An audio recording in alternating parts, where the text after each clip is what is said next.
In a quiet town nestled between the hills, there was a young man named Lucas.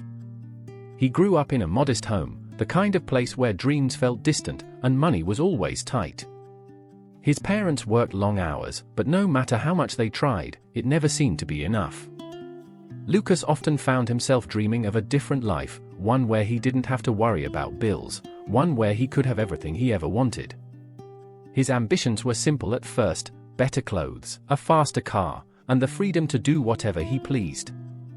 But as he grew older, so did his desires. He wanted more than just comfort, he wanted power. He wanted to be the kind of man who could walk into a room and command attention with just his presence. Money, he realized, was the key to all of it. He took his first job at a local coffee shop when he was 16. It wasn't glamorous, but it paid. He worked hard, saved every penny, and started learning about stocks, investments, and how the wealthy seemed to multiply their fortunes without ever breaking a sweat. Over the next few years, Lucas became obsessed with the idea of getting rich. Every spare moment was spent reading books, watching videos, and learning how to make money work for him. By the time he was 25, Lucas had invested everything he had into stocks, flipping small amounts into bigger ones. His gamble paid off. Within a few years, he had a fortune, enough to buy anything he wanted. The luxury cars, the expensive suits, the big house. He had everything he thought he needed to feel powerful, to feel secure. But as the years passed, Lucas began to feel an emptiness. The things he had acquired, the material wealth, didn't fill the hole inside him. He would wake up in his mansion, surrounded by the things he'd once dreamed of, but it all felt hollow. There were no friends who called just to say hello, no family dinners filled with laughter. His relationships were shallow, business deals wrapped in cold formalities.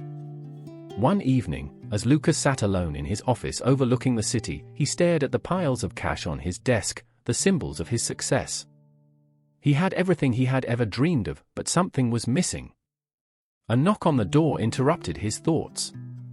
It was his old friend, Ben, someone he hadn't seen in years. Ben had always been different.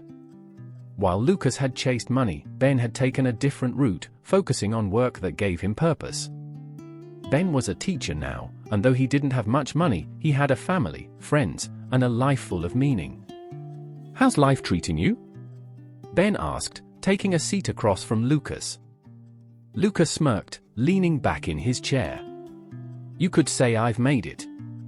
All the things I wanted, the house, the cars, the freedom to do whatever I want.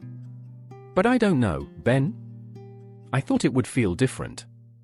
Ben raised an eyebrow. "What's missing?"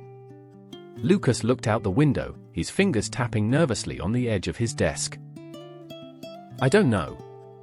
Maybe it's just me. I worked so hard for this life, but now I wonder, was it worth it?" Ben's gaze softened. "Money is powerful, Lucas. It can buy things, but it can't buy happiness. It can't buy purpose, and it can't buy love. I've learned that the hard way." The words hit Lucas harder than he expected. He had spent so much time chasing success that he had neglected everything else: the people, the experiences, the joy that didn't come with a price tag. Ben's life wasn't filled with luxury, but it was filled with meaning. The conversation lingered in Lucas's mind long after Ben left. That night, he sat up late, scrolling through his phone, searching for answers to a question he had never considered: what is the price of a fulfilling life? The next morning, Lucas woke early. He didn't feel like going for a run on the treadmill in his home gym. He didn't feel like getting into his car to drive to the office. Instead, he went outside and took a walk through the neighborhood.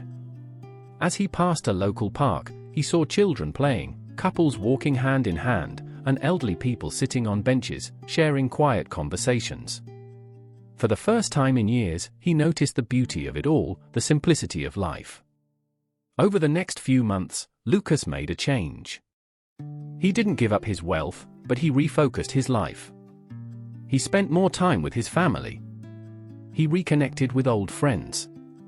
He donated part of his fortune to charity and began investing in projects that mattered to him, not just the ones that made money. He found joy in things he had once ignored, helping others, taking vacations, and appreciating the moments that money could never buy. And in the end, Lucas learned that while money could open many doors, it was the relationships, the experiences, and the impact you make on others that truly define success.